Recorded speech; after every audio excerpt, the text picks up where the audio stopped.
પ્રસન્ન કેમ થાય? એક વસ્તુ યાદ રાખો, ઠાકોરજી જે તમારે ત્યાં બિરાજે છે ને, એને આ દુનિયામાં સૌથી વધારે કોઈ વહાલું હોય ને તો એ તમે છો. આ એક વાત સમજી લો. એને સૌથી વધારે પ્રિય તમે છો. એ તમારી વ્યવસ્થા માટે તમારા ઘરે નથી આવતો, એ તમારા માટે તમારા ઘરે આવ્યો છે. આપણે વ્યવસ્થાના નામે ઠાકોરજીને મૂકી જઈએ. હવે વૈકુંઠ જેવો ભોગ તમે ધરી શકવાના છો? વૈકુંઠ જેવા શ્રૃંગાર તમે ધરી શકવાના છો? વૈકુંઠ જેવી સુવિધા અને સિંહાસન તમે આપી શકવાના છો? નહીં ને. છતાંય તમારા ઘરે કેમ આવ્યા? કારણ કે વૈકુંઠમાં તમે નહોતા અને એને તમારા હાથની સેવા લેવી હતી, એટલે વૈકુંઠ છોડીને તમારા ઘરે રહેવા આવી ગયો. આપણે એમ કહીએ કે સેવા માટે મેં આટલું છોડ્યું ને આટલું મૂક્યું ને આટલું કર્યું. વિચાર કરજો ક્ષણવાર માટે કે તમારા ઘરે આવવા માટે ઠાકોરજીએ કેટલું છોડ્યું છે. એની તુલનામાં તો આપણે કાંઈ નથી. એટલે તમારી વ્યવસ્થા માટે, તમારા શ્રૃંગાર અને ભોગ માટે ઠાકોરજી ઘરે નથી આવ્યા, એ તમારા માટે તમારા ઘરે આવ્યા છે. અને એટલા માટે ગમે તેટલી વ્યવસ્થા ગોઠવીને એને બીજે ક્યાંક મૂકીને જાઓ તો એ રાજી નથી, પણ એ તકલીફ સહન કરવા તૈયાર છે. પણ એ જો તમારી જોડે છે ને તો એ પ્રસન્ન છે. તમે વ્યવસ્થાના નામે એને મૂકીને ન જાઓ, એને તમારાથી લગાવ છે, એ તમારાથી પ્રસન્ન છે. અને એટલા માટે બહારગામ ગયા હોય, કદાચ વહેલું મોડું થયું, આ થયું, એ થયું, કાંઈ વાંધો, એ તમે છો તો એ રાજી છે. તમારા થકી એ રાજી છે. તમે ભલે ને ગમે તેટલું બેસુરું ગાઓ, એ તમારા સાંભળીને રાજી છે. કોઈ નાનકડા બાળકની આગળ લતા મંગેશકરની સીડી વગાડો તો રડે જ જશે, પણ એની માં ભલે બેસુરું ગાતી હશે, ગાશે ને તો સૂઈ જશે. બાળકને એના મામાં આસક્તિ છે. એને કોઈ ઉત્તમ સંગીત નથી સાંભળવું, એને માનો અવાજ સાંભળવો છે. એમ તમે અષ્ટસખાની વાણી ગાઓ, આ ગાઓ, તમને એમ થાય નથી આવડતું, વાંધો નહીં, વાંચો. પણ તમારા ઠાકોરજીને તમારા અવાજમાં રસ છે. આપણે ત્યાં તો આ પ્રસંગ નથી આવતો, રૂપા પોરિયાનો નાદીનો, એવું બે સુરું ગાતા અને ઠાકોરજીની ચોકીદારી કરે દ્વારપાલ. આખો દિવસ અષ્ટસખાઓને સાંભળે મંગળાથી શયન સુધી, અને રાતના એકલા હોય ને એટલે પછી ગાય. પણ એવું બેસુરું ગાય, એવું બેસુરું ગાય. અને રાતના સમયે લાલ અને જાગો હો ભયો ભોર, જે યાદ આવે ગાતા જાય. એકવાર ગોવિંદ સ્વામી જતા હતા ને એમને થયું કે આ આવું બેસુરું ને અમારા ઠાકોરજી તો કલાનિધિ છે, સેવ્યમાનમ કલાનિધિ, અને એની આગળ આવું બેસુરું કરે ઠાકોરજીને શ્રમ પડે. એ રૂપા હવે કાલથી ગાતો નહીં. ના પાડી એટલે ગાવાનું બંધ કરી દીધું. આખી રાત ગાયો નહીં. અને બીજા દિવસે ગુસાઈજી નવનીતલાલની સેવામાં પધાર્યા. જુએ તો ઠાકોરજીના નેત્ર લાલ થઈ ગયા, જાણે આખી રાત પ્રભુ પોડ્યા ન હોય.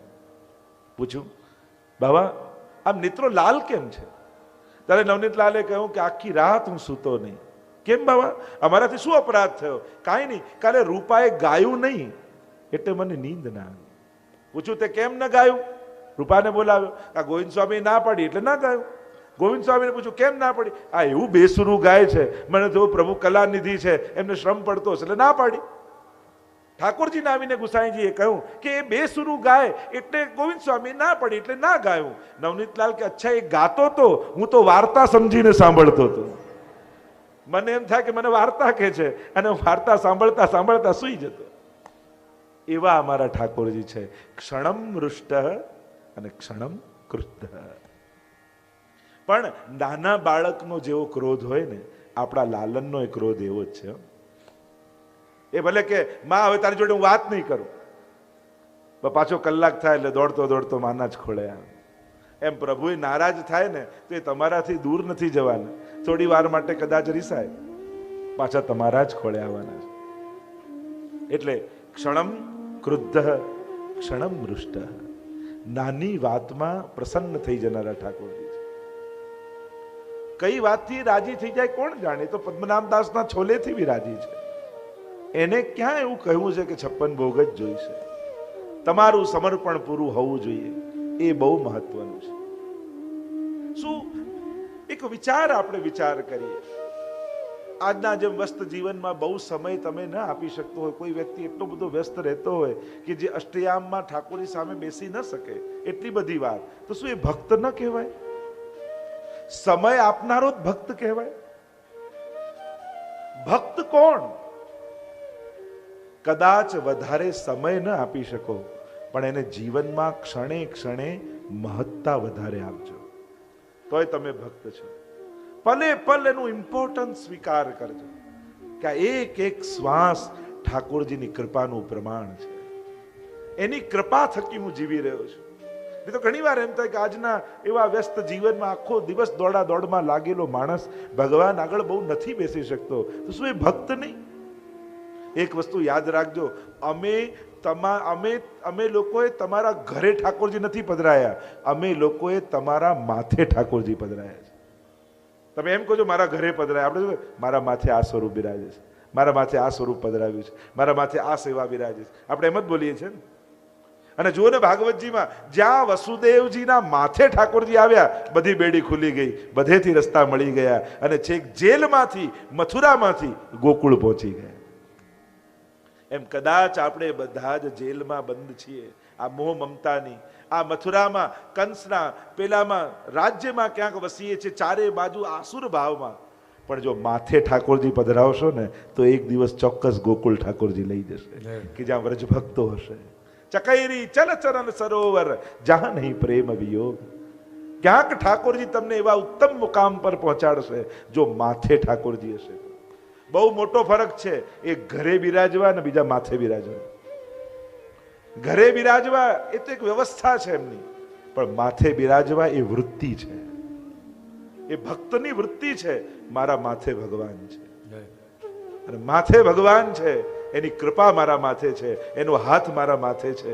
ભગવાન મારી જવાબદારી નથી, ભગવાન મારી સુરક્ષા છે. એ આપણી સુરક્ષા છે, એને આપણને સાચવી રાખે. આપણને એમ લાગે છે કે આપણે ઠાકોરજી સાચવીએ છીએ, એ આપણો ભાર નથી, એ આપણો આનંદ છે, એ આપણી સુરક્ષા છે. અને સતત એમ વિચારવું કે હું પ્રભુને સાચવી લઈશ ને તો એ બધુંય મારું સાચવી લેશે. મારા જીવનમાં કોઈ સંકટ નહીં આવવા દે. મારા ઘરે ઠાકોરજી બિરાજે છે. જેના ઘરે પ્રભુ બિરાજતા હોય ને તો કેટલું ગૌરવમાં રહેવું જોઈએ. અને જેના બેંકના ખાતામાં ધન વધારે હોય ને તોય છાતી બોલાવીને પડતો, ઘણા પડ્યા છો. રવિવારે ફરતો હોય ત્યારે તો બેંકે બંધ હોય, જોઈએ તોય ના મળે. ઘણા પડ્યા છે, ઘણા. તો વિચાર કરો, જેના ખાતામાં લક્ષ્મીજી છે એ આટલો ગુમાનમાં ફરે છે, તો જેના ઘરે લક્ષ્મીનો નાથ બિરાજે છે એને તો કેવું ગુમાનમાં રહેવું જોઈએ, એને તો કેવું ગૌરવ જીવનમાં રાખવું જોઈએ. મારા ઘરે ઠાકોરજી બિરાજે છે, એને એક આત્મગૌરવ થવું જોઈએ. મારા માથે પ્રભુ બિરાજે છે. અને જેના માથે પ્રભુ હોય એને જીવનમાં ક્યાં રોકાવાનું છે, ક્યાં કઈ નડવાનું છે? કારણ કે માથે બિરાજતો ઠાકોરજી બધેથી પાર કરશે. અને એટલે જ ભગવાન ઓપ્શન બધાને આપે. જેમ કહેવાય ને, દુર્યોધન ને અર્જુન ગયા ભગવાન પાસે ને ભગવાને બે ઓપ્શન આપ્યા. એક બાજુ મારી સેના છે અને એક બાજુ હથિયાર વગરનો હું છું, પસંદ કરો તમારે શું જોઈએ છે. દુર્યોધનને સેનામાં સુરક્ષા લાગી, સામર્થ્ય લાગ્યું, વિજય દેખાયો, પણ અર્જુનને ભગવાનમાં વિજય દેખાયો. એટલે યાદ રાખજો, ભગવાન કેવલ વ્યવસ્થાઓ આપે એ આપણી સુરક્ષા નથી, પણ ભગવાન માથે બિરાજતો હોય ને એ જ આપણી સુરક્ષા છે. એમાં જ આપણો વિજય છે. એક ભક્તનો વિજય ભગવાનના શરણે રહેવામાં છે. અને એટલા માટે કદાચ સમય વધારે નહીં આપી શકો તો વાંધો નહીં, પણ એને મહત્તા મોટી આપજો જીવનમાં. ભગવાનનું ઇમ્પોર્ટન્સ સ્વીકાર કરજો જીવનમાં. પલે પલ પ્રભુ છે તો બધું છે. કારણ કે આપણા બુદ્ધિ બળે આપણે નથી તરવાનું, સાધન બળે નથી તરવાનું, પુરુષાર્થ બળ આપણા માટે કોઈ કામનું નથી. આપણે તો કેવલ આશ્રય બળે તરી જવાના છે. આપણે જેનો આશ્રય લીધો છે ને એ બહુ મહાન છે. આપણું સામર્થ્ય બહુ ઓછું છે, આપણી સમજણ બહુ ઓછી છે, આપણા સાધનો ટૂંકા છે, પણ ભરોસો એ છે કે મેં જેના ચરણ પકડ્યા છે ને એ પ્રભુ સર્વ સમર્થો હિ તતો નિશ્ચિત તતામ વ્રજેત.